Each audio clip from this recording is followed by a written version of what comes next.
لەم دوکانە نێو شەقامە باریکەکانی دارامشاڵا داوای خێرا بۆ کراس و شتەکانی تر هەیە کە بانگەشە بۆ تیبەتێکی ئازاد دەکات. کاربەدەستانی بەڕێوەبەری تیبەت لە هەندران ئەو بەڵێنیدانە بە خەباتە وەک گەورەترین سەرکەوتن دەبینن لەو دەمەوە داڵای لەما باکووری هیندستانی بۆ شوێنی ژیانی هەڵبژات.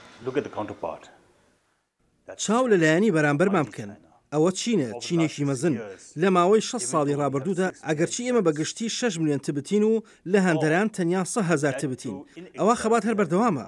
بەڵام نیگەرانی لە پێشنەکەوتن هەروە زیاد دەبێت سەبارەت بەوە کە ناسراوە بە ڕێبازی مامناوەندی لەوە تا 2010 هیچ وتوێژێک لەگەڵ چین نەبووە کاتێک دوایین کۆبوونەوەی نێوان مێردراوانی دالای لاما و چین بە بنبەست گەیشت.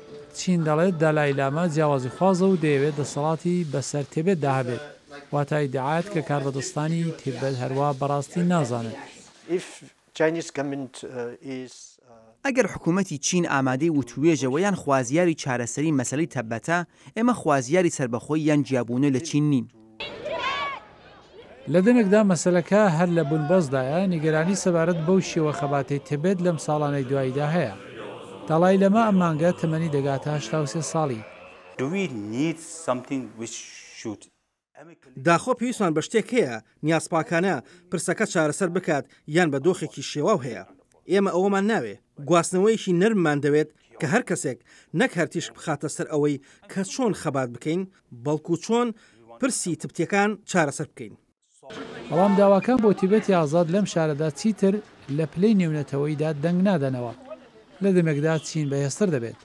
هیندستان بە مەبەستی باشترکردنی پەیوەندی لەگەڵ چین داوای لە کاربەدەستانی تیبەت کرد کە ئەو بۆنەیە بەڕێوە نەبن واتە 60مین ساڵی داڵای لاما تیبەتی جێشتووە و هاتوۆتە نێو دەهلی و دەیانەوێت ڕێز لە هیندستانی بگرێت. لە شەقامەکانی دارامشاڵا گەلێک دانی پێدادێنن کە خەباتەکە کەستر بووە بەڵام ئەوان هەروە پشتیوانیان لێ دەکرێت.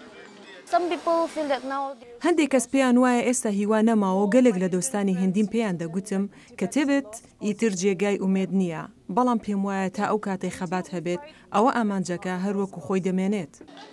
لە نێو پەڕیوەکانی هەندەراندا ئەو باوەڕە هەیە کە ڕۆژێک هەیە یا ڕۆژێک دادێت کە ئەوان بە وڵاتی خۆیان بگەڕێنەوە.